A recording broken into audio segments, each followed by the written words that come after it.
question with yet or already. For the word yet in Khmer we say no. Use your voice as a question. No. Okay, for example, have you eaten rice yet? Nét nhằm bài no. Have you finished your work yet? Nét chọcការងាររបស់អ្នកនៅ So your answer would be not yet.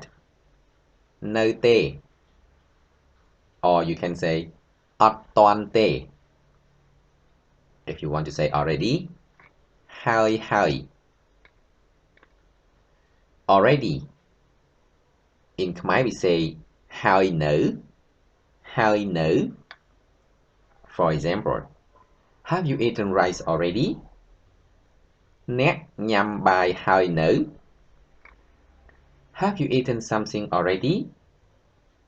អ្នកញ៉ាំអីហើយនៅ Keywords: